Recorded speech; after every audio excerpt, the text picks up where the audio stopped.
పెళ్ళైనా పండగైనా వేడుక ఏదైనా పట్టు చీరల ప్రత్యేక వేదిక వారాహి సిల్క్స్. నమస్తే, నేను Keshav. Welcome to Suman TV. చాలా కాలంగా ఎదురు చూస్తున్నటువంటి నిరీక్షణకి ఒక ఫుల్ స్టాప్ పడేటువంటి సందర్భం కనిపిస్తుంది. 2025 ఫస్ట్ డేట్నే ఒక గుడ్ న్యూస్ తీసుకొచ్చింది పవన్ కళ్యాణ్ ఫ్యాన్స్కి. మళ్ళీ వెండి తెరపైన ఎప్పుడు చూడాలి అని ఆశిస్తున్న వాళ్ళకి ఇది ఖచ్చితంగా శుభవార్తే. హరిహర వీరమల్లు సినిమాకి సంబంధించి ఒక లేటెస్ట్ అప్డేట్. పవన్ కళ్యాణ్ పాడినటువంటి పాట రిలీజ్ చేయడానికి సినిమా టీం ప్రయత్నాలు చేస్తుంది. దీనికి సంబంధించినటువంటి విశేషాలని డిస్కస్ చేద్దాం. మనతో పాటు చంద్ర శ్రీనివాస్ గారు అనలిస్ట్ ఉన్నారు. చంద్ర శ్రీనివాస్ గారు నమస్కారం. నమస్కారం అండి. హరిహర వీరమల్లు ఒకవైపు సినిమాల కంటే ముందు పవన్ కళ్యాణ్ గారి షెడ్యూల్ గురించి మాట్లాడాలి. పరుగులు ఉరుకుల మీద పోతుంది ఆయన షెడ్యూల్. ఏమో ఈ సినిమా వస్తుందా రాదా, ఏంటి డేట్ ఇచ్చారని అందరూ గుండెలో ఒగ్గపట్టుకొని కూర్చున్న పరిస్థితి ఉంది. సో ఇప్పుడు సాంగ్ రిలీజ్ అవుతుంది అనేది గుడ్ న్యూసా కాదా? 100% బంపర్ న్యూస్. Bumper news. కొత్త సంవత్సరంలో అభిమానులు ఎప్పుడెప్పుడు ఆయన వెండి తెరపైన చూడాలి అని చెప్పి చూస్తున్నారు. ఎందుకంటే సినిమాల్లో సక్సెస్ అయ్యాడు, రాజకీయాల్లో కూడా సక్సెస్ అయ్యి చూపించాడు. మరి సినిమాలు 3 లైన్లో ఉన్నాయి. ఎప్పుడు రిలీజ్ చేస్తారని అటువైపు నిర్మాతలు, దర్శకులు వెయిట్ చేస్తున్నారు ఈ టైం కోసం. అభిమానులు వెయిట్ చేస్తున్నారు. ఒకవైపు రాజకీయ నాయకుడిగా పరివర్తన చూసాం, ఆయన యొక్క పరిపాలన చూశారు. ఇక సినిమాల్లో ఆయన నటన గురించి చెప్పాల్సిన అవసరం లేదు. అందులో చారిత్రాత్మక నేపథ్యం ఉన్న సినిమా కాబట్టి మీరు చెప్పిన పాయింట్ ఆఫ్ వ్యూలో తీపి వార్త ఏంటంటే రేపు 6వ తారీఖు 9:06 ఆయన స్వయంగా పాడిన పాటని అది ఇప్పుడు విచిత్రంగా ఆయన పాట రిలీజ్ చేయటం అనేది నిజంగా సినిమా ప్రేక్షకులకి, సినిమా అభిమానులకి ప్రపంచవ్యాప్తంగా ఇది శుభవార్తగానే మనం పరిగణించాలి. అందులో మొట్టమొదటిసారిగా పవన్ కళ్యాణ్ గారి సినిమా 5 భాషలో రిలీజ్ అవుతుంది. అది మార్చి 28 డేట్ కూడా ఫిక్స్ చేశారు.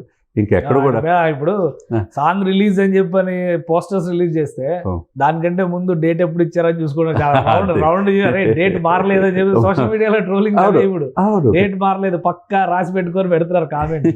ఫిక్స్ అనమాట. ఎందుకంటే దర్శకుడు క్రిష్ గారు మధ్యలో ఈ లాంగ్ ఇది అవుతుందని చెప్పి బయటకు వెళ్ళిన ఆయనతో పాటు జ్యోతి కృష్ణ ఏం గారి కుమారుడు ఆ బాధ్యతలు తీసుకున్నాడు. ఇంకా 20-30% మిగిలి ఉంది ఈయన పార్ట్, పవన్ గారి పార్ట్. మిగతా అంతా కంప్లీట్ అయింది కాబట్టి ఇప్పుడు షూటింగ్ స్టేటస్ లో ఇప్పుడు మళ్ళీ ఆయన ఇన్వాల్వ్ అవ్వాలా? షూటింగ్ కంప్లీట్ అయిపోయింది లేదు, ఇంకా ఇన్వాల్వ్ అవ్వాలి. కొన్ని సన్నివేశాలు మాత్రమే. ఒక 20% ఆయన మిగిలి ఉంది కాబట్టి తర్వాత ఎడిటింగ్ వర్క్స్, మరి ఇవన్నీ గ్రాఫిక్స్ ఇవన్నీ ఉంటాయి కదా.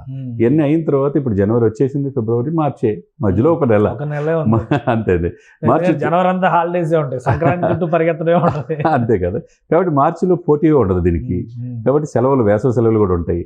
అందులో ఈ సినిమాకు మొత్తం చాలా రోజుల తర్వాత ప్రపంచవ్యాప్తంగా ఫస్ట్ టైం పవన్ కళ్యాణ్ గారిది పాన్ ఇండియా మూవీగా 5 భాషలు రిలీజ్ అవటం ఎలా ఇప్పుడు దానికంటే కూడా పవన్ కళ్యాణ్ గారు పాన్ ఇండియా పొలిటీషియన్ అయ్యారు. ఇప్పుడు మొన్న ఇది అయిన తర్వాత తమిళనాడు వెళ్ళి మాట్లాడడం, మహారాష్ట్ర ఎలక్షన్స్ కి వెళ్ళడం, ఢిల్లీలో ప్రత్యేకమైనటువంటి ఆహ్వానాలు, రేపు ఎలక్షన్స్ కి రెడీ అవుతుంది, ఇవన్నీ ఉన్న నేపథ్యంలో ఇప్పుడు పాన్ ఇండియా పొలిటికల్ స్టార్ కాబట్టి సినిమా మీద కూడా అటువైపు కూడా ఒక అటెన్షన్ ఉంటుందా? తప్పకుండా. ఎందుకంటే హిందూ సనాతన సాంప్రదాయం ఎప్పుడైతే ఎత్తుకున్నాడో నార్త్ లో విపరీతమైన ఫ్యాన్ బేస్ వచ్చేసింది. ఈ ప్రభావం ఈ 5 భాషలు రిలీజ్ అవటం ఇక డెఫినెట్గా మొత్తం వాళ్ళు భుజాన్ని ఎత్తుకుంటారు ఈ సినిమాని. ఆయన ఎప్పుడెప్పుడో ఈ సినిమాల్లో ఆయన, ఎందుకంటే ఒకవైపు రాజకీయాల్లో ఆయన సక్సెస్ రేటు ఏపీలో చూపించి మహారాష్ట్రలో చూపించాడు. మరాఠీస్ కూడా విపరీతమైన అభిమానులు. తర్వాత తమిళనాడులో చూపించారు. మరి పక్కనున్న రాష్ట్రాల్లో ఆయన హక్కుని చేర్చుకుంటారు కదా. ఈయనకేంటి తమిళ్ తెలుసు, ఒడిశా తెలుసు అనేది ఇవన్నీ కూడా భాషలు 5 భాషలు 3-4 భాషలు దాదాపు 5 భాషలు వచ్చాయని తెలిసిపోయింది. కాబట్టి ఈయనలో ఒక నటుడి నుంచి రాజకీయాల్లోకి పరిపక్వత చెందారు. కాబట్టి రాజకీయాల్లో 100% స్ట్రైక్ రేట్ మీరు అన్నట్టు national political star, pan India political star అయ్యారు. కాబట్టి ఆ భాషలో రిలీజ్ అవ్వటం డెఫినెట్గా ఈ సినిమా బంపర్ హిట్ అయ్యే అవకాశం ఉన్నది. ఎందుకంటే చాలా రోజుల తర్వాత స్క్రీన్ మీద వస్తున్నారు. ఏంటి అసలు ఏమన్నా థీమ్ గురించి ఏమన్నా చెప్పొచ్చా? దేని మీద మాట వినాలి అని పెట్టారు. ఎవరి మాట వినాలి, ఏం మాట చెప్తారు, అదే పూర్తిగా ఎక్కడ కూడా రివీల్ చేయట్లేదు. కాబట్టి చారిత్రాత్మక నేపథ్యం ఉన్న సినిమా. తర్వాత అందులో పోరాట సన్నివేశాలు, ఈయనకి అందులో మార్షల్ ఆర్ట్స్ బాగా వచ్చు కాబట్టి చాలా భారీగా ఉన్నాయి. అది ఏంటి దీని సినిమా, దేనికోసం పోరాటం, ప్రజల కోసం రక్షకుడిగా వస్తున్నాడా ఏంటి, దర్శకుడు ఏ విధంగా, 2 దర్శకులు పేర్లు వేశారు ఈ తమను. వీళ్ళందరూ చూస్తే ఖర్చుకు వెనకాడల నిర్మాతలు రత్నం గారు కూడా. ఇవన్నీ పరిణామాల మధ్య కొత్త సంవత్సరం మీరు అన్నట్టు పవన్ గారు కావచ్చు, అటు జనసేన పొలిటికల్గా వెళ్ళాడు కాబట్టి అటు fans, mega fans, power fans వీళ్ళందరూ కూడా ఒకవైపు వాళ్ళ అబ్బాయిది ఈ నెల 10వ తారీఖు రిలీజ్ అవుతుంది. గ్లోబల్ స్టార్కి ఎదిగిన రామ్ చరణ్ది. ఆ తర్వాత ఒక నెల గ్యాప్ ఇచ్చి మార్చిలో ఇది రిలీజ్ అవుతుంది. అంటే 2024 అంతా అవార్డులు పంట మెగా ఇంట అని చెప్పి మనం అనుకున్నాం.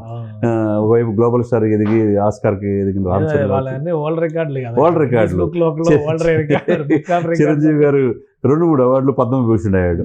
ఈయనేమో వరల్డ్ రికార్డ్ 13,336 గ్రామాలు. గత 2024 ఇలా ఉంటే కూడా గిన్నిస్ బుక్ లోకి వచ్చారు, ఎక్కేశారు. బుక్ ఆఫ్ రికార్డ్స్ ఈయన వెళ్ళాడు.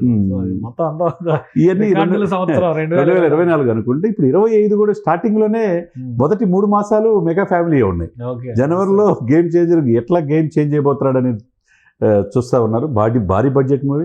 అదేవిధంగా ఇది కూడా హరహర వీరమల కూడా భారీ బడ్జెట్ మూవీ మార్చిలో అవుతుంది. కాబట్టి 2025 కూడా మెగా అభిమానులు కావచ్చు, అటు పవన్ గారి అభిమానులు కావచ్చు, అంత శుభసూచకంగానే కనపడుతుంది. గతంలో పవన్ కళ్యాణ్ గారు కూడా 2-3 సినిమాల్లో పాటలు పాడారు. అవును, కథ ఆయనంతా ఫోక్లోర్ల మీద పాడడం అనేది ఒక అలవాటుగా పెట్టుకున్నారు. ఆయన గద్దరు, వంగపొండు అంటే బాగా ఇష్టం సార్. అంటే సమకాలీన పరిస్థితులపైన వాళ్ళకి భావాలు ప్రజల్లో ఒక చైతన్యం కలిగించాలంటే ముందుంటాడు పవన్ గారు, అందులో డౌటే లేదు. ఆ పాడిన పాటలు కూడా చైతన్యం ఉంటేనే పాడతాడు తప్పితే కొద్దిగా ఫోక్ స్టైల్. మనం చూస్తే అత్తారింటికి దారేదిలో పాడిన పాట కానీ, బేట్రాయి సామి దేవుడా అనే పాట కానీ, అలానే అజ్ఞాతవాసిలో కొడక కోటేశ్వరరావు పాటని పాడాడు. అవి కూడా విశేషంగా గబ్బర్ సింగ్ లో పాట. ఇవన్నీ ఒక స్టైల్ కి అలవాటు పడిపోయారు జనాలు.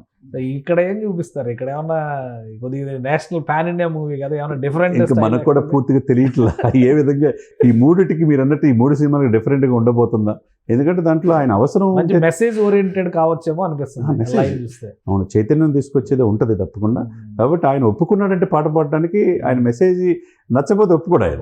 అది కూడా అది గ్రేట్. ఇప్పుడు వరకు మనకు తెలియలా ఆయన పాట పాడాడని కానీ తెలియలా. ఈరోజు నూతన సంవత్సరం రోజు అది రిలీజ్ చేయటం అనేది సినిమా యావత్తు సినిమా ప్రేక్షకుల్ని విశేషంగా ఆకట్టుకున్నాను.